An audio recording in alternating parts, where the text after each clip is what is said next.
I love the Scream franchise, and I remember going to see Scream 4. And the reason that one's the most like recent one to me is because I went and saw Scream 5 and Scream 6 in theaters as well.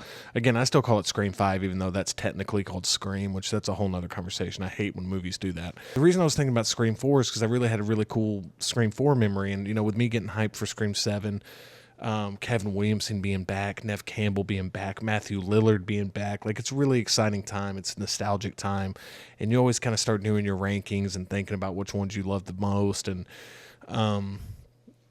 Scream 4 is not my favorite one. I think Scream 4 is awesome. It's not my favorite one, but it's probably my favorite movie theater going experience in the franchise.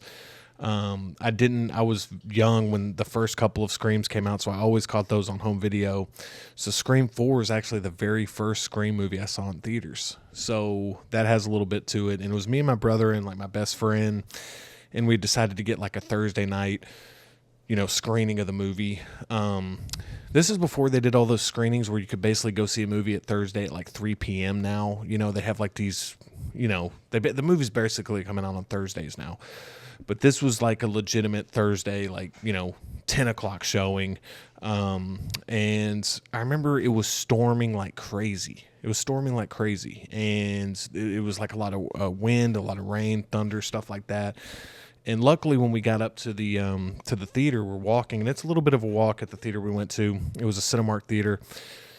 And we parked the car and we're kind of heading up there, and the wind is so strong. It's like literally like those videos where like the guy's trying to walk and like his umbrella's like blowing the other way, and he's like can't walk through the wind. It was literally that much wind.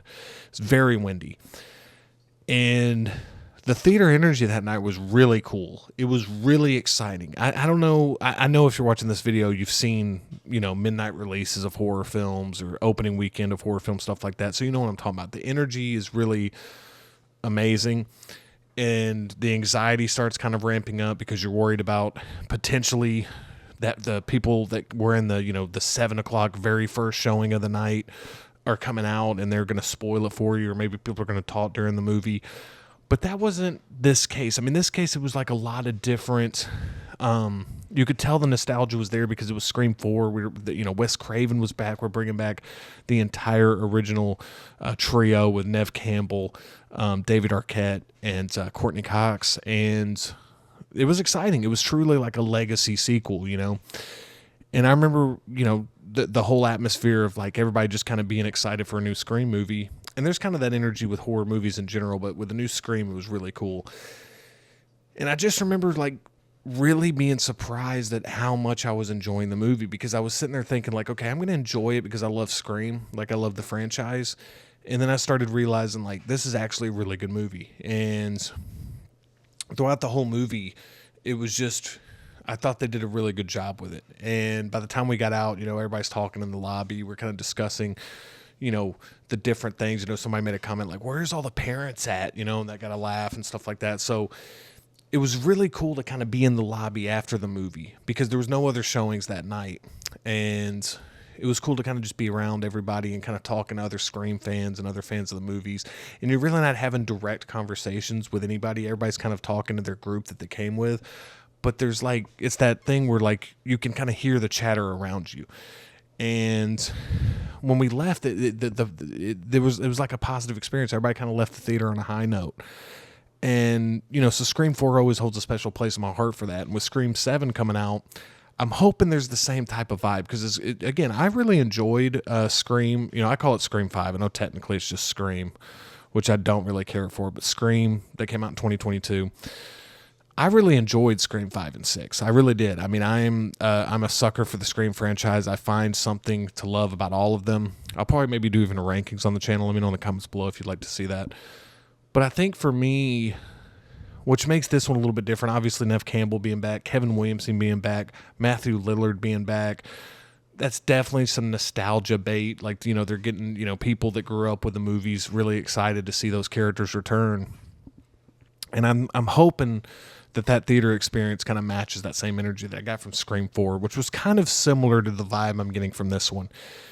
They're kind of selling that, we're going to get a lot of the original cast back, but it also feels like this definitely could be like another I don't want to say reboot because they kind of did that with Scream 5 and 6, but it also feels kind of like a different, either the start of a new trilogy, different era type of thing. I've done my best to try to stay out of like hearing anything about it because I know there's like spoilers and stuff like that already going around about what the movie's about and what happens and everything. So I'm trying my best not to kind of partake in that, but I'm excited for the movie theater energy for that one. The movie theater energy of Scream 7. And I was just curious if y'all were excited for Scream 7. I want to kind of hear your stories. Like, give me some of your Scream was. Again, I didn't get to go see Scream 1 through 3. I was too young. I was really young when Scream 1 came out. I think it was like 7 years old.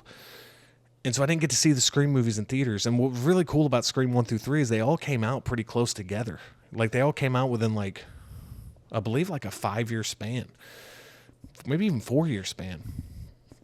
And so now, I got to go see Scream 4, Scream 5, Scream 6. I'll never miss another Scream movie in theaters.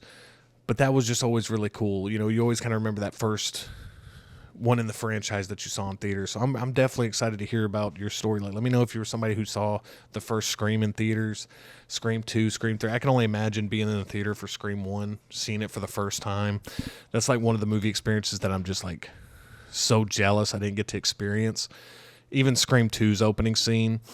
And but Scream 4 definitely, like, it really felt fun and it really felt exciting, and it was just cool because I've just seen the first 3 so many times that finally getting to see Scream 4 in theaters was really cool. And plus it felt like it was still part of the first trilogy, which was also really nice because, again, Wes Craven was directing, and you had everybody coming back, and they had a new cast coming in as well. So really excited for Scream 7. Definitely want to hear your Scream stories in the comments below. I really want to just talk to you guys about the Scream franchise and the movie theater going experience you had. So definitely share that below and let's have some conversations. Let's pretend that the comment section is hanging out in the parking lot after the theater, hanging out in the movie theater lobby after the showing. And we're just talking about the movie. We're talking about Scream. So I would definitely love to hear your thoughts on it. Thank you so much for watching, and hopefully I'll catch you in the next one.